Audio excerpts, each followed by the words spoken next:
So I recently rewatched Star Trek Enterprise Regeneration. For those who don't know, in this episode of Star Trek Enterprise, the remains of the Borg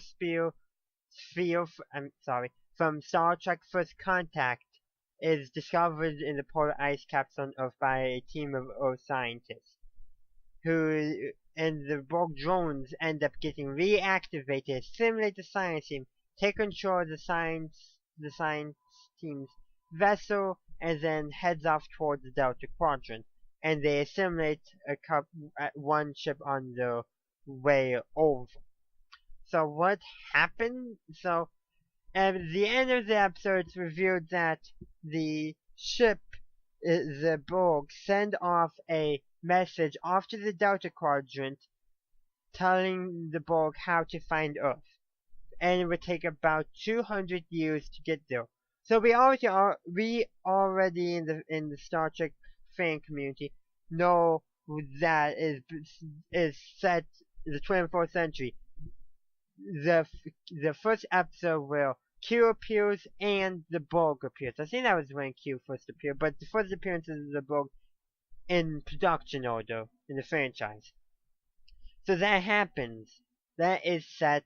So okay, it's kind of, we all know what's going on, but why did Star Trek ever have nothing to say about the Borg? Actually, really, you could say the only evidence that Star Trek did anything in preparation for the Borg was just that time developed. Probably the only thing is what we see here is in phasers being able to retune or phase pistols, and then in the original series and Next Generation and so forth, phasers, it can easily be retuned for frequency. So maybe that's something that's like the only thing you can say direct evidence we see. But no, bigger, more powerful starships, better capable of fighting an unknown threat. But why don't we see anything? And I'm going to say going on them in that the Kelvin timeline, this episode featured the true point of divergence.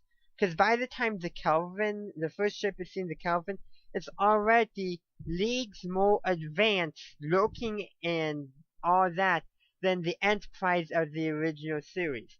Sure, that maybe chronological events stayed mostly the same between both timelines up till the opening scene of the new Star Trek movies, the reboot Star Trek movies. But I think in this scene is where we see the technological point of divergence, not necessarily the historical one, but the technological one. And so in my theory, for the reason why the two universes are different, and that in the Kelvin timeline, they took a more active approach in developing advanced weapons and technology to combat against the Borg, which ironically makes them a bigger target for the Borg because of their better technology. And all that, more advanced technology, definitely more advanced looking, but I'm going to say more advanced because they already have touch screens and holographic displays, things they did not have in the original series at all, with hardly any touch screens.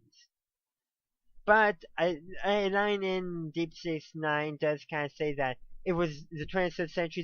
They were just going through a design phase, kind of like just a phase in design. You know how fashion changes in the real world. Why can't starship design change? Like Starfleet kind of, we want to go back to a more tactile roots, which is always possible to help. And we want it to look like a 1960s computer room. Perfectly logical choice, I guess. That's going on there. But other things kind of going off that point, really, in that technological progression thing for that century. I think this is the main theory I'm going on here, is that Starfleet, particularly Section 31, and I think I might have heard this somewhere before, but I'm redeveloping it for my own uses, is that Section Starfleet Intelligence, Starfleet, but let's go for, as I said, Section 31 was purposely covering up all evidence of the Borg in the Federation in the main original timeline up till the Enterprise D actually encounters a Borg cube in the Beta Quadrant. It's far enough away, it's decently far enough away, but think about it.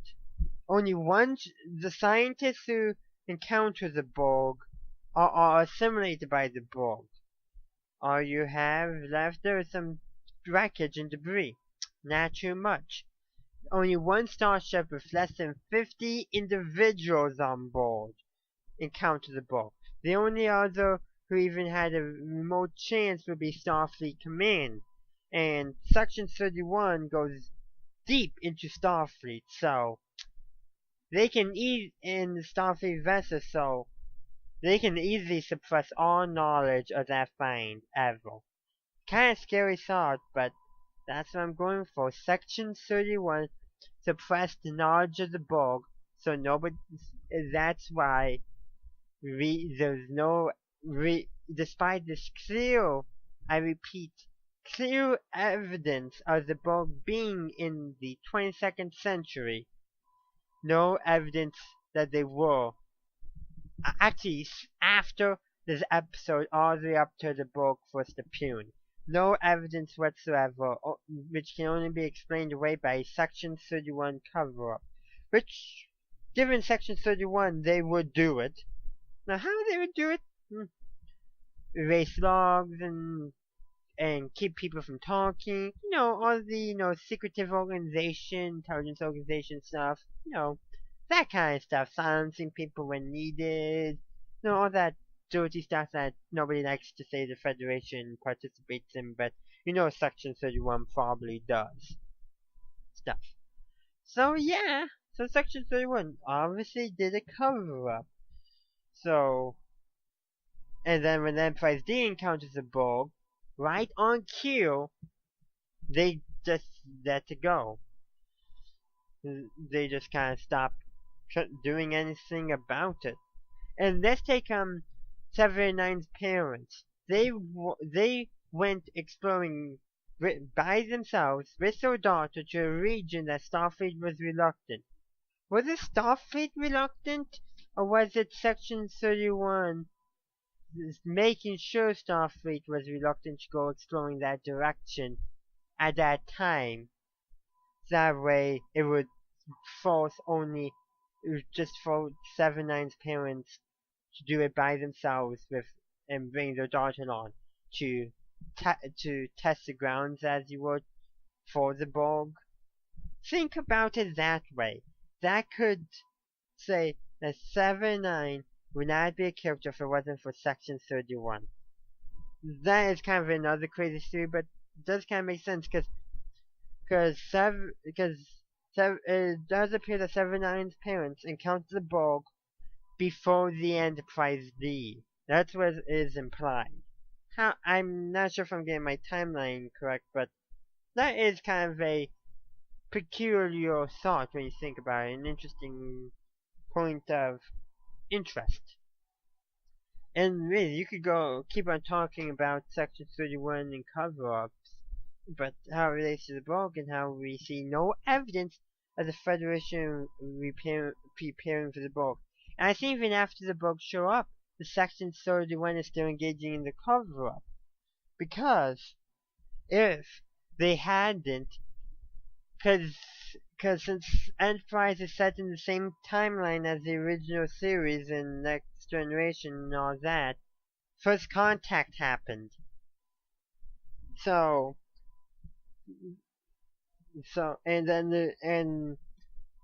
And Zephyr Cochrane in the speech made reference to cybernetic creatures that we know are the Borg.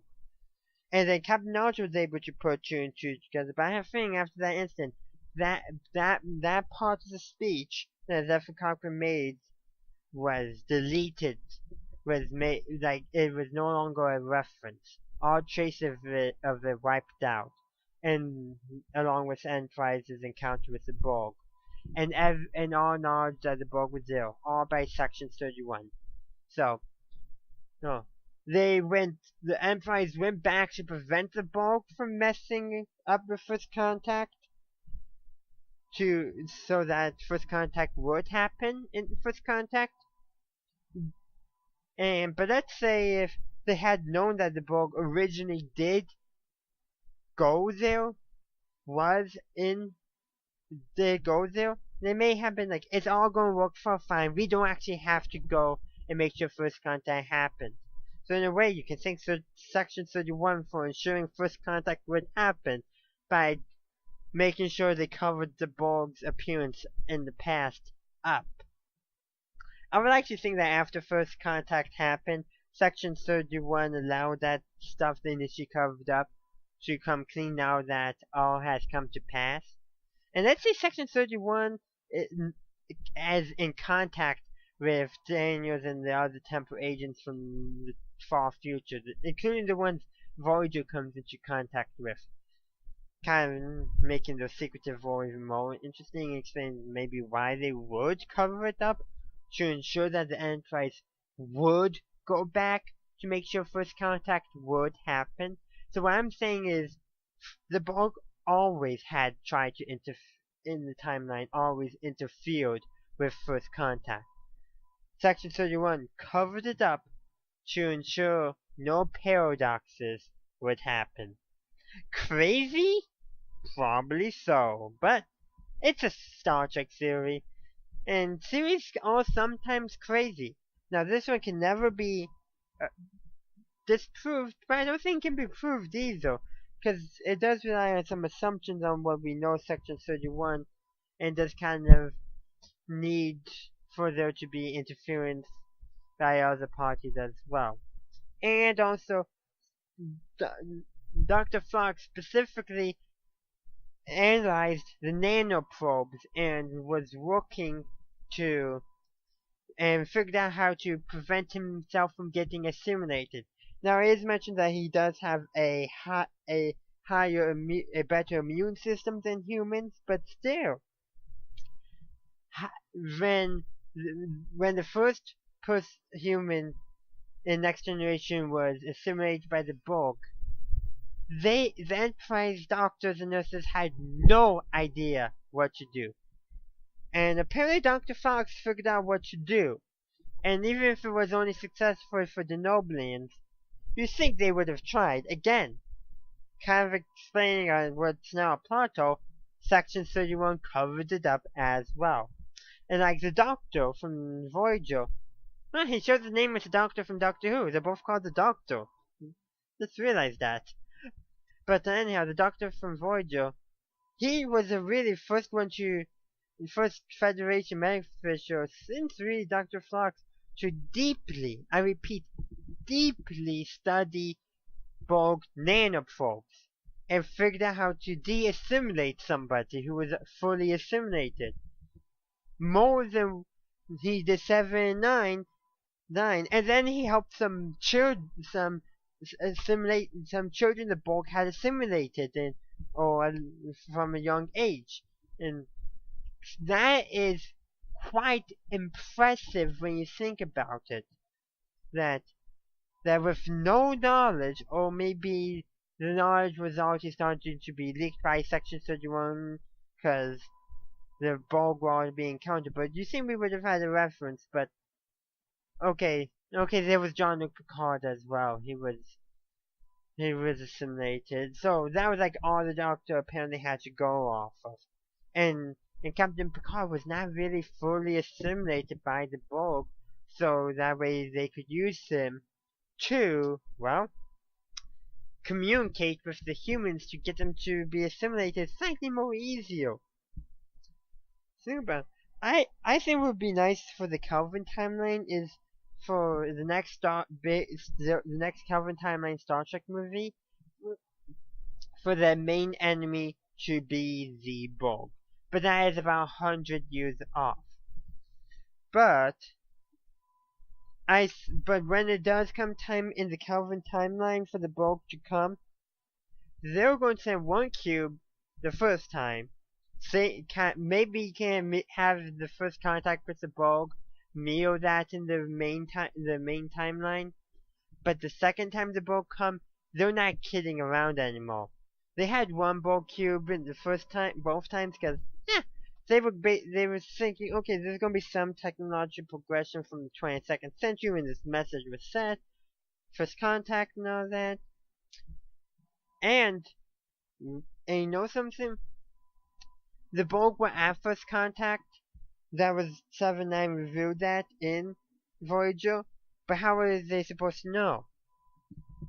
But Star Trek Enterprise explained it. That message that Dr. Flock said was transmitted to the Delta Quadrant, they only had, told the Borg where to find Earth, but that's only the one Dr. Phlox knew of. He was resisting it, so he was only able to get one thing, part where the Borg considered most important. But they could have also as easily transmitted all their knowledge of first contact to the Borg Collective as well. And by the time of the 24th century, by the time of Voyager, the Collective knew of it. Now they couldn't do it, but by the time they received the message, it was like when first contact actually happened, so they could do really nothing. There was nothing they could do to actually help them succeed in first contact. But there you have it, my Star Trek theory on, well, the Borg. I really don't know what you call this theory, but you probably know because you've read the title. So thank you for watching this video. If you enjoyed it, please leave a like. And as always, have a good day, a good night, wherever you are. Live long and prosper.